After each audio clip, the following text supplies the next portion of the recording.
Ladies and gentlemen, it is very important discussion in front of us just now. I would like to invite you for this discussion. And then there's the action which is about our direct engagement. In Camp Ashraf, what happened on the 8th of April is deplorable and has and had my strongest condemnation. I've been adamant that we need a strong, united EU response. I've written to the Foreign Minister of Iraq and I spoke to him again yesterday.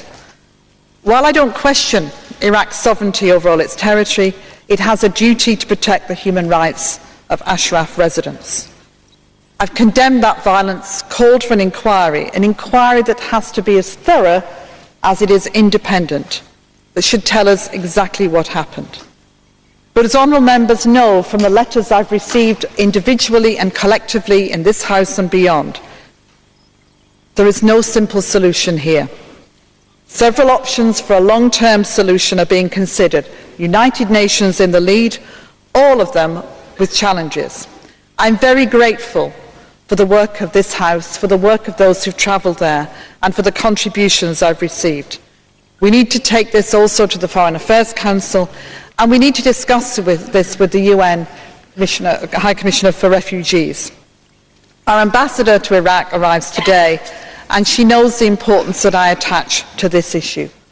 Honourable members, we need to pursue and make sure that we find the correct course of action here, but the inquiry and the condemnation are absolute.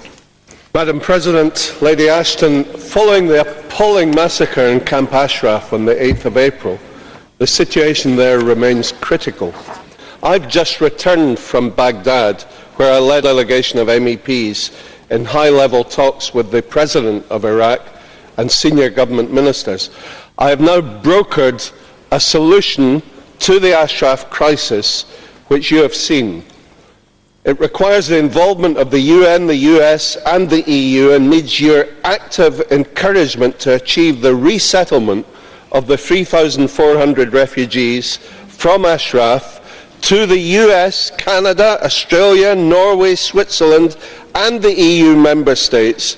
The European Parliament relies on you to seize this opportunity to save innocent lives and avoid further violence and bloodshed. Gracias, presidente. El 29 de julio de 2009, tropas iraquíes irrumpieron violentamente en el campo de refugiados iraníes de Ashraf y mataron a disparos y a golpes a 11 residentes. El pasado 8 de abril, el ataque se repitió con 35 víctimas mortales, asimismo por heridas de bala o arrollados por vehículos acorazados. Usted, señora Ashton, estaba advertida desde hacía meses por miembros de este Parlamento de que esta última masacre iba a ocurrir y por ello solicitamos reiteradamente su intervención.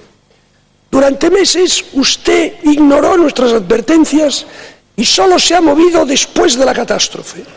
Existe una solución, el señor Stevenson la ha explicado, esperamos de usted acción inmediata y firme para que sea posible y acogemos favorablemente su compromiso de esta mañana. Si su actuación es la que esperamos, nos tendrá a su lado. Si no, su conciencia y esta Cámara le pedirán cuentas. Constructivo y moderador que mi grupo viene desempeñando en los desarrollos de la política exterior. Y créame que no se me oculta la importancia y la sensibilidad del dossier iraní, pero a pesar de las advertencias en el tema humanitario, a sus servicios, a sus colaboradores, a su gabinete, a su director general, y a pesar de que yo mismo le entregué un borrador de declaración, usted no ha alzado su voz hasta que ha habido 32 muertos y más de 300 heridos. Saque usted sus propias conclusiones. Ha dicho usted esta mañana que hay que actuar y que hay que ser coherente, sobre todo en lo que se refiere al ámbito de la defensa de los derechos humanos, particularmente asumiendo riesgos, señora Ashton, cuando hay vidas en peligro. Le pregunto. Gracias, Presidente. Lady Ashton, atrocities are happening in Camp Ashraf. We obviously condemn and are profoundly concerned. But my question is, what instruments we are using beyond words? Do we consider trade measures, aid measures, other concrete and real measures than persuasion, which is fruitless? Our sin is inaction. Foreign policy is about acts that change course of events, not about words, series of meetings, fruitless persuasion and flood of statements. We should be using real instruments and hard instruments to change things in Libya, Syria, Ashraf and Belarus.